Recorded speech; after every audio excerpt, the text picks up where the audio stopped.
Morning, everyone. So today we're going to talk about investing in yourself, personal development. So to give you guys a little bit of background about myself, I started my first business when I was 19 years old. And I did it part-time while, of course, I was in college. And within about a year and a half, 2 years, I ended up quitting that business.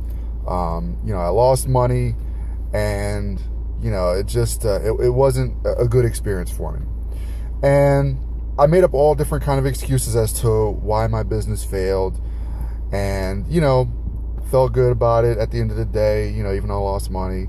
But I moved on, and I went to do a regular 9-to-5 job eventually, like everybody else does after they graduate from college. So then a couple years ago, start my own business again, and I noticed that I was having the same issues.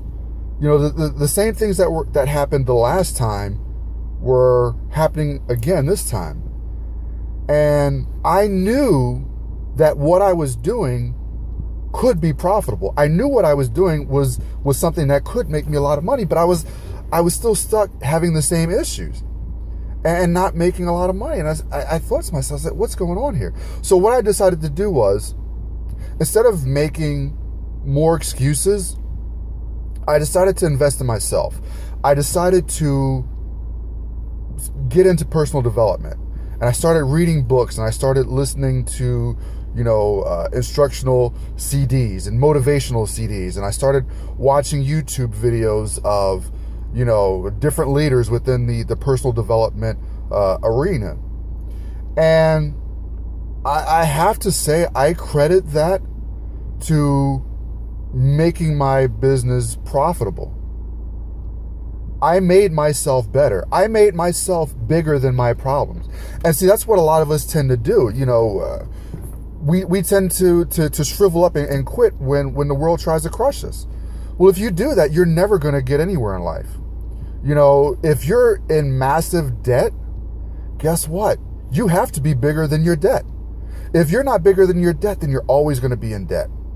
And a lot of people can slave away at a job and, have their boss tell you, hey, you do what I tell you to do, then, next year, maybe I'll give you a 2% raise. For some people, that's their life and they enjoy it. If that's for you, then fine, be happy doing what you're doing. But that's not for me. I don't like having a boss. I like being my own boss. And, I'm still doing my business part-time just because, I have a family, and my family stability is important to me. So while I'm growing my part-time business, I'm still working at my job, but guaranteed I'm not going to be here for long. And I see so many people stuck in the same situation, but, they never personal develop. And at the end of the day, it's the only way that you're going to be successful in life, no matter what you do. And you can't quit at anything if you're going to be successful. And whether it's starting your own business, whether it's being a baseball player, quitters never win. So the bottom line is, don't be crushed by your problems. Become bigger than your problems. The great philosopher Jim Rohn said it best. He said, don't wish for it to be easier, wish you were better. And that's what I believe, and it's worked for me. It's definitely helped me and my business grow. And like I said, if I can impart some of this wisdom upon you all out there and help you upon your journey to be successful in whatever it is you're working for, then I've done my job. So with that, everyone have a great day. If you like this video, subscribe to my YouTube channel. We'll do videos like this at least once a week. And if you have any comments, comment below. Have a great day.